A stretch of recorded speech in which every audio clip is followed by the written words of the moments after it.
Sharpening's a bit of a hobby of mine. When I got into knife making, I realised it's a set, there's various sets of skills involved.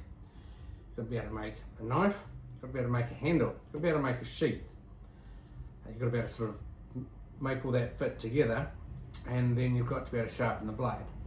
Now, there are various different ways of doing it. I have stones, I have used many different sorts of stuff till I have settled on what I really like, and that's diamonds and it's guided sharpening systems. Now, I also use a Tormek, and I use Tormek for scissors and chisels, and that's pretty much it. What I use the guided sharpening system for is for blades. Alright, now guided sharpening systems are made by various different companies. So there's Russian one, Chinese ones, Chinese knockoff of Russians one, there's American ones, there's Ukrainian ones, there's Polish ones. Here in New Zealand we make a system as well. Aussies make one, there's one in South Africa, so they're made all over the place, right? And they're made with various degrees of complexity. For instance, New Zealand one only has 3 angles. It's kind of designed to be used in a shed. You pour nasty chemicals on the stones to clean it. It's a pretty brutal system, but gets the edge sharp. And for guys who are butchering animals or something, fantastic. Wouldn't work in a restaurant because of the chemicals you're splashing around all over the place. So maybe in the back room, who knows. Anyway, so different places have different systems, and America has lots as well. But in my opinion, the best system are the Russian systems. Now they've got several different systems as well. There's one called, I think it's Grid Viva. You can't buy it. The thing that's going on in Russia at the moment mucked up their supply system. I would love to get one. I'd love to have one of those. I think they're really innovative, really interesting. Their clamp system, their swivel system, just second to none. But you can't get those ones. There's another company that makes them, and they've been making really good ones, and they've just developed 2. One which is a high-end professional one, ridiculously expensive, and there's another one about half the price, aimed to get people in the front door, still expensive. And then there's TS Prof. Now TS Prof made the KO1, the KO2, KO3, which is the system I have, and they've just released the K4. Don't know why they dropped the O. Their systems are kind of built like Kalashnikovs. They're going to last forever, and there is some backward compatibility between them. I've used the KO3 for well over 100, probably close to 200 knives, and there's nothing wrong with it. It's still going strong. Only issue I've got is sometimes getting the precise angle. It's going to be a bit tricky. If I want 17 degrees, often it'll get to 16.95, and then I tweak it to try and get to 17. That goes to 17.05. And I go back and forth, and after a while I've just got to pick the one that's the least evil, And it's tricky because if you're dialing something in, you want precise. The new system, the K4, lets you do that. In fact, lets you get down to 100th of a degree. It's really adjustable. It's also got a digital angle guide, so you can sleeve this thing on and see what you're getting and make sure that you're absolutely in the right path every time.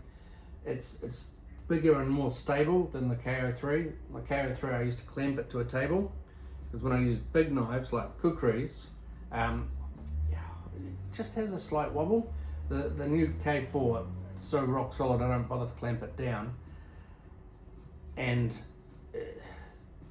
the swivel mechanism, you can tighten it up so the point is not going to move at all. It's really good.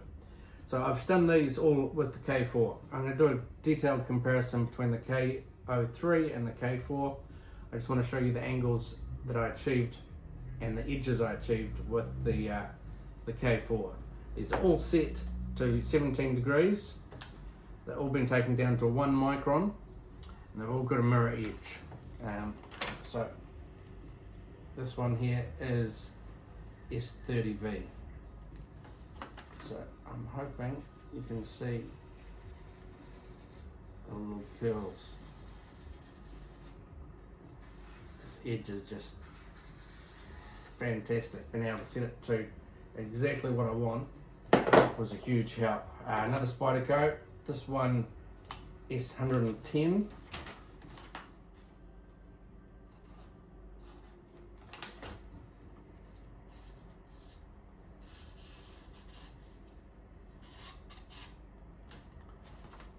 It's a hard steel, much harder than the other one, but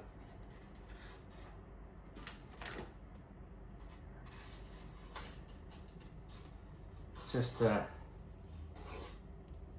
edge I can get, just fantastic. Really happy with how these turning out.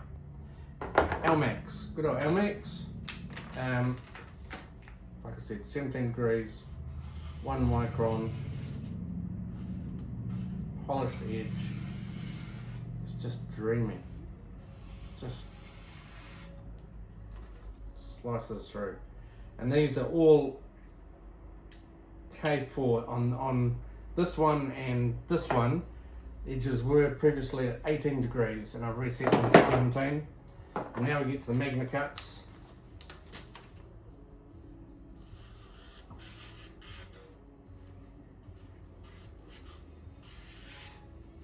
Just lovely edges.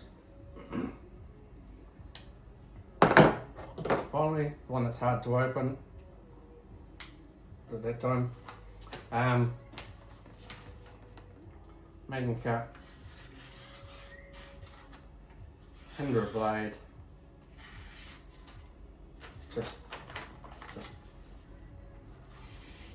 wonderful. Might have a slight issue with that one. No, just had this in my pocket and it's got soft. So yeah, beautiful, beautiful blade. Best lockup of any knife I've got. Just hard to open.